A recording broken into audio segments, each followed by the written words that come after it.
Hey there guys, and welcome back to Alex Invest, and today the markets are a little bit mixed. We have NASDAQ down just a little bit there, and the other indexes seem to be up just a little bit. So all good things there as expected as well. You know, we had a big sort of run in the NASDAQ in tech yesterday, so it's no surprise that we see a little bit of a mixed day today.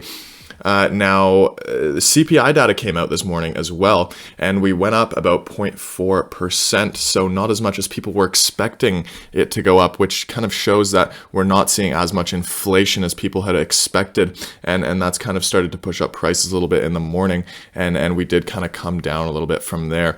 But, you know, that's what I've been saying this whole time already, is that inflation isn't going to be coming as soon as people are expecting it to, and that's going to bring prices back up. And that's kind of what the Fed is saying too, that really we're not going to see that much inflation.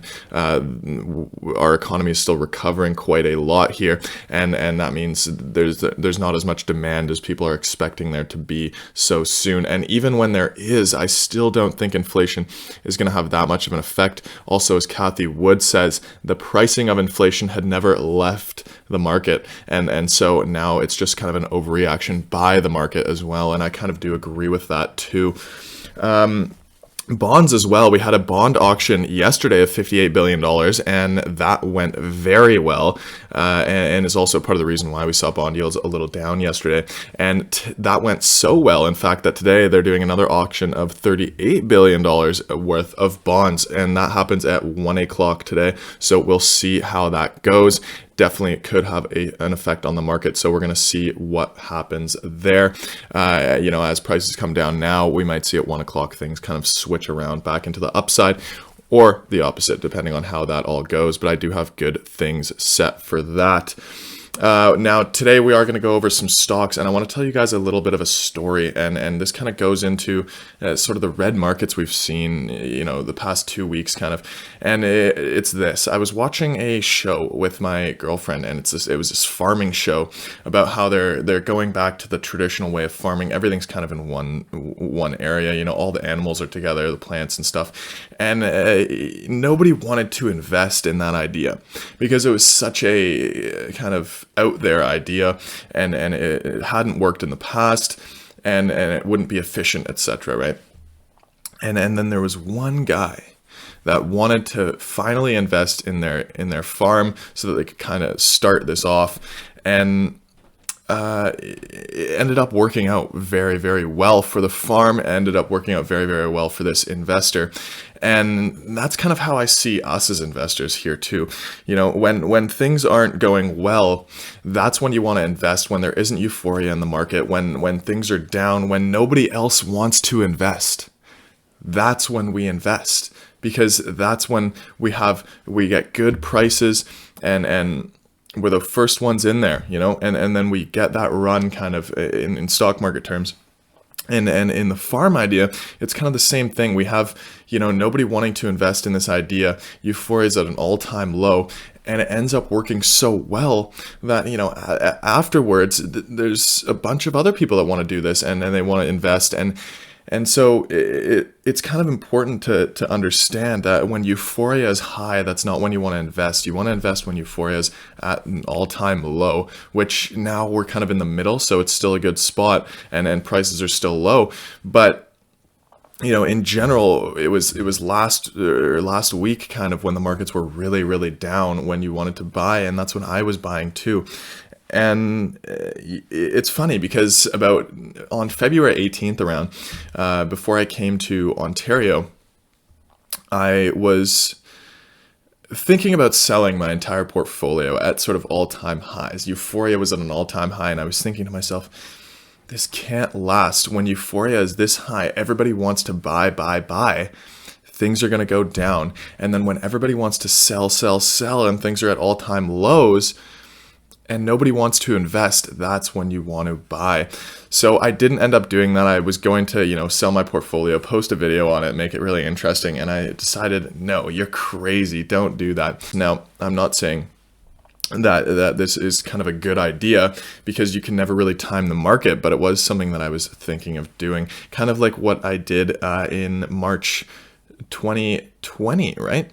that was when we had the COVID virus come out. And just before, actually, I was in law school, and just before that, right as I was getting into law school, I decided to sell my entire portfolio because of a multitude of things. First of all, there was high euphoria in the market, but also because of law school, and I needed some of the money there.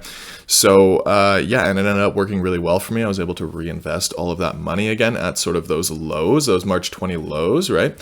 And it was fantastic. So yeah, definitely just keep that in mind, that you want to kind of invest when nobody else wants to invest. And that's kind of where we invest in these MVMDs. We invest in these CMCs right before it got massive. At point 3, I was telling you guys, buy CMC.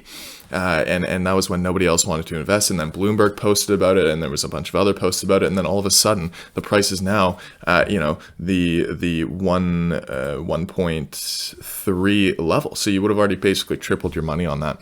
And these are the companies we want to buy right now when nobody else wants to buy them. We don't want to buy them once everyone else has already bought them. Then it's too late. And even on the way up, it's just not the way we want to do things. So I just want to tell you guys that little story and sort of make you guys understand that what we're doing here, we don't want to buy into the hype. We want to kind of buy before the hype, before anybody else wants to buy these stocks.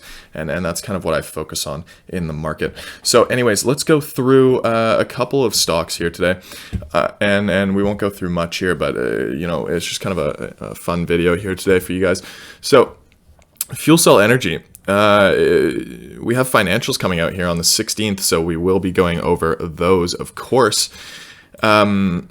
We had a big kind of run this morning, and we came down, and I'm actually thinking maybe of buying some more shares here. But of course, the markets in general here are kind of retracing a little bit, and this could be from yesterday.